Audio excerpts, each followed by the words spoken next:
नमस्कार दोस्तों, steno career hub पर आपका स्वागत है। डिक्टेशन शुरू होगी 5 सेकंड बाद।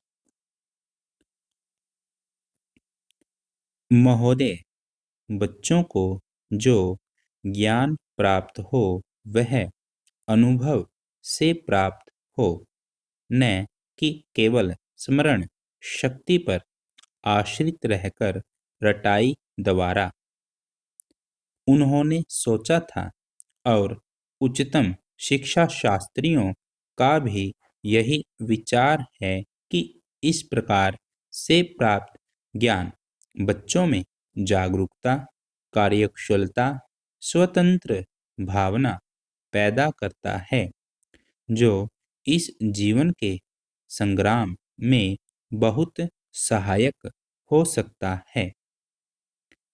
दूसरा मौलिक विचार उनका यह था कि इस प्रकार की शिक्षा इस देश के लिए अनुकूल ही नहीं बल्कि अनिवार्य है। बच्चों से जो कुछ भी काम कराया जाए वह उत्पादक काम हो और उससे जो कुछ भी पैदा हो उससे शिक्षा का व्यय यदि पूरा पूरा नहीं तो अधिकांश निकल सके, क्योंकि यदि शिक्षा का व्यय दूसरे प्रकार से निकालने का प्रयत्न किया जाएगा तो वह बोझ इतना बड़ा होगा कि शिक्षा सार्वजनिक नहीं बन सकेगी। पिछले वर्षों में जो कुछ भी विचार किया गया था या प्रोग्राम करके देखा गया उससे जहाँ तक मैं समझता हूँ वही निष्कर्ष निकाला जा सकता है जो पहले सम्मेलन में हुई बहस से निकाला जा सकता था। हमारे शिक्षा शास्त्रियों ने इस पद्धति की अनुकूलता और श्रेष्ठता तो मान ली थी, पर उनकी दृष्टि में इसके द्वारा शिक्षा का व्यय निकालना असंभव ही नहीं, अनुचित भी था। प्रयोग से देखा गया है कि इस पद्धति की उपयोगिता है और इससे पूरा नहीं तो अधिकांश व्यय निकाला जा सकता है। यह मैं प्राथमिक और माध्यमिक शिक्षा के संबंध में कह रहा हूँ। उच्च कोटि की शिक्षा के संबंध में अभी प्रयोग नहीं के बराबर हुआ है, इसलिए उसके संबंध में अभी कुछ भी कहना संभव नहीं है। इतना होते हुए भी हम देखते हैं कि इस पद्धति को उतना प्रोत्साहन नहीं मिला और न इसका उतना प्रचार ही हुआ जितना होना चाहिए था और जितना स्वराज्य प्राप्ति के बाद हम कर सकते थे।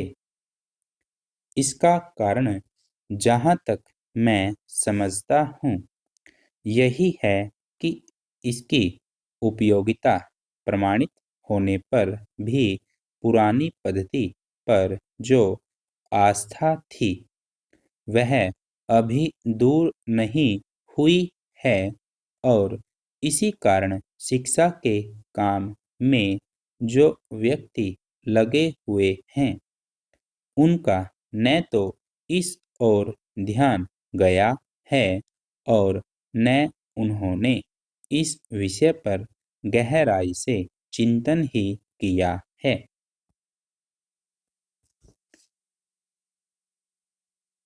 आज भी हम इतना ही कह सकते हैं कि इस पद्धति का अभी केवल प्रयोग ही किया जा रहा है। इसे राष्ट्रीय कार्यक्रम का मानकर हमारी सरकार ने उसको चालू करने का निश्चय नहीं किया और क्रियात्मक रूप से कुछ करने की बात तो नहीं के बराबर ही है। उसका परिणाम यह हुआ है कि पुरानी पद्धति की संस्थाएं दिन प्रतिदिन बढ़ती जा रही हैं और शिक्षा पर सरकार जो कुछ भी व्यय कर सकती है या करना चाहती है, उसका बहुत बड़ा अंश उस पद्धति को बनाए रखने में व्यय हो रहा है और इस पद्धति को बहुत कम प्रोत्साहन मिला है। मेरा अपना विश्वास है कि शिक्षा में मौलिक परिवर्तन अवश्य किया जाएगा। महोदय, बहुत बड़ा अंश अनुभव और लोगों की कही सुनी बातों से, देखे हुए दृश्यों से और कुल तथा समाज की परंपरा से प्राप्त होता है। सिनेमा इस सभी प्रकार के ज्ञान की प्राप्ति में सहायक हो सकता है क्योंकि यह मनुष्य की दृश्य और श्रव्य अनुभूतियों के क्षेत्र को बहुत ही बढ़ा सकता है। यह एक साधारण सी बात है जिसे सभी जानते हैं कि केवल सुनी सुनाई बात की अपेक्षा हम पर देखे हुए दृश्य का प्रभाव अधिक पड़ता है और हम यदि सिनेमा द्वारा किसी चीज को देख लेते हैं तो उसका उतना फल तो नहीं होता जितना स्वयं आंखों द्वारा देखने से मिलता है। उससे तो कहीं अधिक अमिट छाप किसी के सामने किसी दृश्य के वर्णन करने से पड़ती है।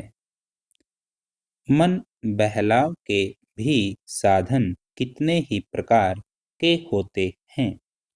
कुछ तो ऐसे हैं जो मन बहलाव के साथ साथ शिक्षाप्रद भी होते हैं और इसके विपरीत बुरे संस्कारों का साधन बन जाते हैं। मैं स्वयं यह दावा नहीं कर सकता कि मैंने बहुत सी फिल्में देखी हैं। सच पूछिए तो मुझे बहुत कम फिल्में देखने का अवसर मिला है, पर मेरे पास जो खबरें पहुंचती हैं, बहुतेरे विश्वसनीय भाइयों और बहनों द्वारा जो शिकायतें पहुंचाई जाती हैं, उनसे मालूम होता है कि बहुतेरी फिल्में दूसरी कोटि की हैं जो शिक्षा अथवा मन बहलाव का साधन न बनकर बुरी वासनाओं को जागृत करती हैं। विशेषकर युवकों के चरित्र पर बुरा प्रभाव डालती हैं।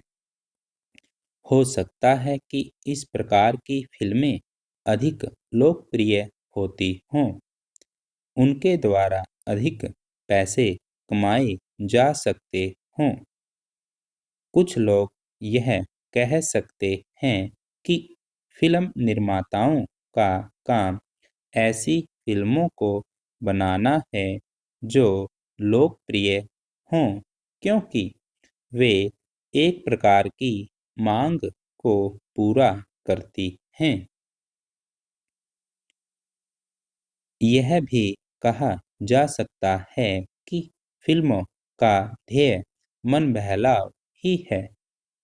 उसको तो तभी सफल मानना चाहिए जब फिल्में उन लोगों का मन बहला सकें जिन लोगों के लिए बनाई गई हों।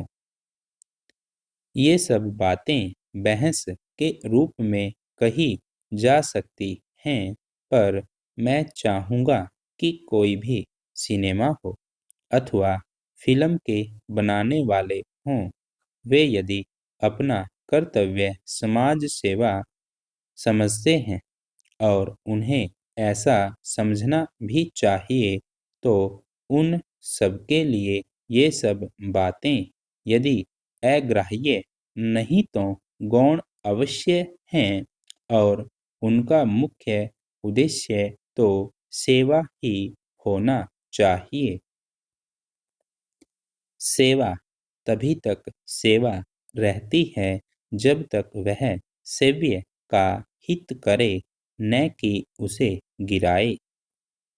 इसलिए मैं चाहूँगा कि फ़िल्म बनाने वाले इस पर विचार करें कि उनका उद्देश्य क्या है।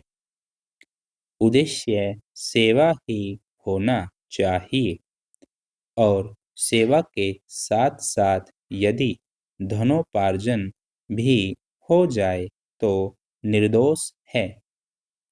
यदि धनोपार्जन ही उद्देश्य हो और सेवा न हो, तो वह अग्राह्य होना चाहिए। यदि मनुष्य अपने स्वार्थवश कुछ ऐसा काम करता है जो उसके व्यक्तिगत लाभ के लिए तो ठीक हो, पर जिससे समाज को हानि पहुँचती हो, तो उसे रोकना पड़ता है। स्टॉप।